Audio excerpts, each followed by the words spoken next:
కిరణ్ రెడ్డి గారు ప్రస్తుతానికైతే మీరు ఆల్రెడీ మిత్రపక్షంగా ఉన్నారు, మిత్రపక్షంగా కొనసాగుతున్నారు. మీరు పదే పదే చెప్తున్నటువంటి మాట బీజేపీ జాతీయ నాయకత్వంతో మేము ఆల్రెడీ టచ్లో ఉన్నాము, మాకు ఆల్రెడీ కొన్ని క్లియర్ ఇండికేషన్స్ ఉన్నాయి కాబట్టి దాదాపుగా అందరూ కలిసే వెళ్తాము, ప్రతిపక్ష పార్టీల ఓట్లు చీలనివ్వం, ఇది కదా మీరు చెప్తున్నమాట. కానీ బీజేపీ అలా అంటలేదే కిరణ్ రెడ్డి గారు.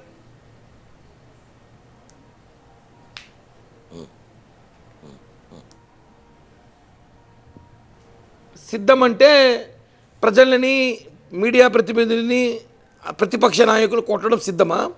సై అంటే రక్తపాతం కానివ్వండి, లేకపోతే ఇంకా ఏదైనా సరే అంటే సిద్ధమని బోర్డులు పెట్టుకోవడానికి రకరకాల కామెంట్లు వస్తాయి. ఇంటికి వెళ్ళిపోవడం సిద్ధమా, లేకపోతే రాజధాని అమరావతి చెప్పడం సిద్ధమా, ఇవన్నీ మేము మాట్లాడగలుగుతాం. ఇవన్నీ గతంలో మాట్లాడడం. ఒకటే చెప్తున్నాం, ఈరోజు ఇలా దాడులు చేయడానికి సిద్ధం చేస్తున్నారా? అసలు మేము ఒకటే చెప్తున్నాం సార్, జగన్మోహన్ రెడ్డి గారు చెప్పే మాటలన్నీ కూడా ఈ ఎన్ని మీటింగ్లు పెట్టుకొని, ఈ రాయలసీమలో కానివ్వండి, మొన్నటి జరిగిన మీటింగ్ కానివ్వండి, ఈ 4 రోజుల మీటింగ్ ఎక్కడైనా కానివ్వండి, ఏ మీటింగ్ పెట్టినా కూడా సరే మీరు చూసారు లేదో, గత కొద్ది రోజులు పవన్ కళ్యాణ్ కానీ విమర్శించడం ఎక్కడ లేదు. ఒక 2-3 సార్లు ఈ మధ్యకాలంలో ఎక్కడ కూడా సిద్ధం సిద్ధం సిద్ధం అనుకుంటూ వచ్చాడు. కానీ మళ్ళీ ఆయన మొదటికి వచ్చాడు. ఏమని? పవన్ కళ్యాణ్ గారిని మళ్ళీ ఈరోజు కూడా ప్యాకేజ్ స్టార్ అని ఆయన భజన చేయడానికి వచ్చాడని చెప్పేసి మేము ఒకటే అంటున్నాం. మీ బాధ ఏంటి? సైకిల్ అధికారం రాబోతున్నాడని మేము భజన చేస్తున్నాం. జగన్మోహన్ రెడ్డి గారు చేసిన విమర్శల గురించి చెప్పమంటే చెప్తా మళ్ళొకసారి. సైకిల్ ప్యాకేజ్ స్టార్ ఉన్నాడని సార్ ఒకటి సార్, ఎందుకు సైకిల్ నెట్టడానికి ఎందుకు ప్యాకేజ్ స్టార్ అనుకుంటారు? ప్రజల కోసం పనిచేస్తా చెప్పొచ్చు కదా.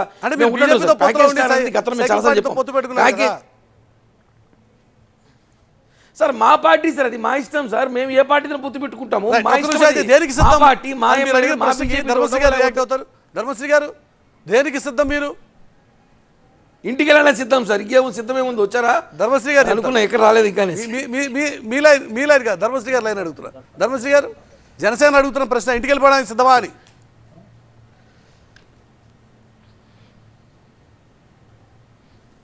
ధర్మశ్రీ గారు వినబడుతుందన్నమాట?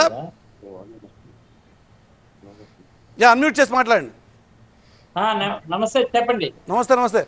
ధర్మశ్రీ గారు, సిద్ధం దేనికోసం? ఇంటికి వెళ్ళిపోవడానికి సిద్ధంగా ఉన్నారా అని అడుగుతోంది జనసేన మిమ్మల్ని. చెప్పండి ధర్మశ్రీ గారు, నా ప్రశ్న పెడుతుందా? వినపడుతుంది, ఇప్పుడు చెప్పండి సార్. ధర్మశ్రీ గారు, మీరు ఎందుకు సిద్ధంగా ఉన్నారు? మీ సిద్ధం దేనికోసం? ఇంటికి వెళ్ళడానికి సిద్ధమా? ఇది జనసేన ప్రశ్న. ఇప్పుడు ఒక మాట చెప్తున్నాను సార్, మురళి గారు చెప్పండి. ఈ ఛానల్లో ఉన్నటువంటి పెద్దలకు నమస్కారం, అలాగే TV9 ప్రేక్షకులను కూడా నమస్కారం. ఒక మాట చెప్తున్నాను, సిద్ధమా అని అంటే దాని అర్థం కూడా తెలియలేనటువంటి వాళ్ళు మరొక రకంగా దాన్ని అపార్థం చేసుకుని ఇంకో రకంగా యుద్ధానికి రెడీ అవ్వలేదన్నట్టే అర్థం అన్నమాట అవతల వాళ్ళు. ఎందుకంటే సిద్ధం అంటే ఇంటికి వెళ్ళిపోవడానికి సిద్ధం అంటే ఇంటికి వెళ్ళిపోవడానికి సిద్ధం అని కాదు, సిద్ధం అనే పదానికి నామకరణం చేసి యుద్ధానికి సిద్ధం అని మొట్టమొదటిసారిగా రంగులో దిగి ఈ రోజు యుద్ధం ప్రకటించి యుద్ధానికి మేము సిద్ధంగా ఉన్న తర్వాతే ఒకలేమో సిద్ధమే, ఒకరు సిద్ధమే, ఒకరేమో దీనికి ఏ విధంగా మళ్ళీ పర్యాయ పదాలు వాడదాం అని రకరకాలు మాట్లాడుతున్నారు. కానీ ఒక్క మాట చెప్పగలను, ఇక్కడ జనసేన వాళ్ళు అవ్వచ్చు, లేకపోతే ఇక్కడ ఉన్నటువంటి NRI బ్యాచ్, ఇప్పుడు non residential Indians, non residential Andhra వాళ్ళందరూ ఏకమయ్యారు. జనసేన ఆయన చెప్పండి. ధర్మశ్రీ గారు, మీరు నాన్ రెసిడెన్షియల్ ధర్మశ్రీ గారు సిద్ధం యుద్ధం అని ఇప్పుడు ధర్మశ్రీ సార్ బ్రేక్ కాదు సార్. మురళి గారు ఏమనుకోద్దండి, నాకు అర్జెంట్గా ఆ మాట అడగాలి ఇప్పుడు అయింది, ఎందుకంటే అంత సమయం లేదు. మురళి గారు, నేను ఇన్వాల్వ్ అవ్వచ్చా? కాదు, నేను మీ మాట విన్నాను భయ్యా, మీ మాట విన్నా. మీకు ఓటు మీ నాయకుడికి ఈ రోజేమో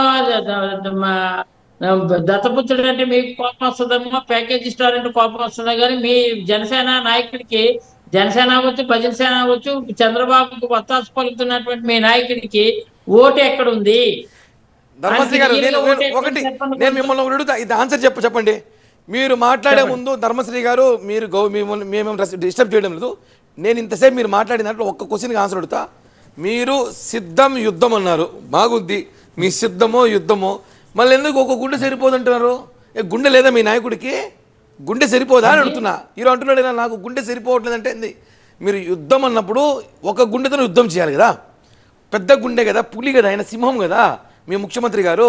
ఎందుకు ఆ ఒక గుండెతోనే ఆయన భయపడుతున్నాడు? ఎందుకు ఈయన అన్నాడు, ఓపెన్గా అన్నాడు ఈరోజు, నాకు ఈ గుండె సరిపోవట్లేదు ఓడించడానికంటే అప్పుడు యుద్ధం ఎందుకు, మీకు సిద్ధం ఎందుకు? తీసేసేయండి, యుద్ధము సిద్ధం రెండు మడతెచ్చండి.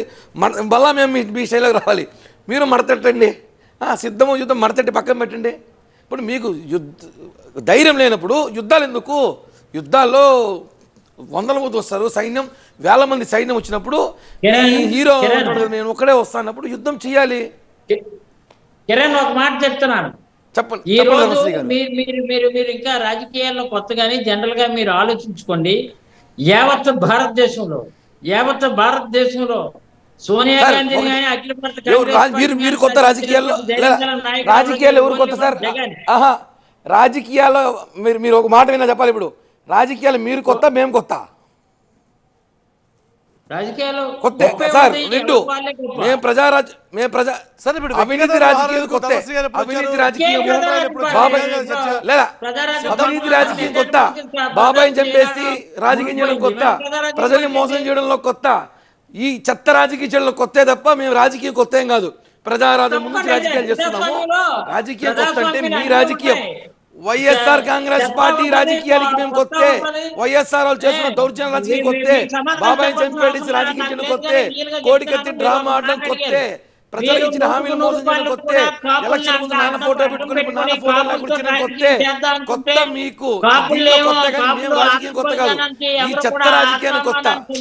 ఇద్దరు మాట్లాడుతూ దయచేసి ఒకటి గుర్తుంచుకోండి కిరణ్, ధర్మశ్రీ గారు మీరు కిరణ్ రాయల్ గారు ధర్మశ్రీ గారు ఇప్పుడు జరుగుతున్న చర్చ ఇక్కడ ఎవరు సిద్ధంగా లేరు.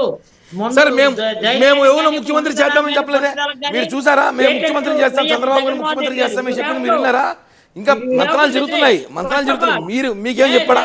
చంద్రబాబు గారిని ముఖ్యమంత్రి చేస్తామని చెప్పి పవన్ కళ్యాణ్ గారు మీకేమైనా చెవులో చెప్పారా? మీకేమైనా జగన్మోహన్ రెడ్డి చెప్పాడా? మీరు ఊరికే ట్రోల్ ఆఫ్ చేసుకుని భజన చేయడం కాదు. అదే కొత్తగానే వచ్చాం. ఇప్పుడు ఈ చెత్త రాజకీయాలు, వైఎస్ఆర్ కాంగ్రెస్ పార్టీ చెత్త రాజకీయాలకి మేము కొత్తగానే వచ్చాము. రాజకీయ అనుభవం ఉంది మాకు కూడా. చెత్త రాజకీయాలు కొత్తగా వచ్చాము. చెప్తున్నాం కదా ఈసారి మీరు ఓటమవుతున్నారు. ఈ ఓనామాలు రాని రాజకీయ నాయకులతోనే మీరు ఓటమవుతున్నారు.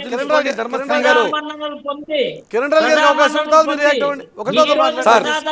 సార్ మురళి గారు ఒకటండి, వాళ్ళకి సిద్ధం ఎందుకు అంటే మాకు రాజకీయం తెలియన్నారు. మీరు మాట్లాడండి, చెప్తాను. మీరు మాట్లాడండి, అడుగుతాను. అవినీతి లేకుండా ఖర్చు పెట్టి ఈ రోజు 2 సంవత్సరాలు ఏమో కరోనాతో ఎన్ని ఆర్థిక పరిస్థితులు ఇబ్బందులు కలిగినా మొక్కను దీంతో ధైర్యంతో ఆర్థికం బాగానే ఉంది కదా, మీ ఆర్థికాలు బాగున్నాయి కదా, ప్రజల ఆర్థికాలు కాదు, మీ ఆర్థికాలు బాగున్నాయి కదా. ఓకే.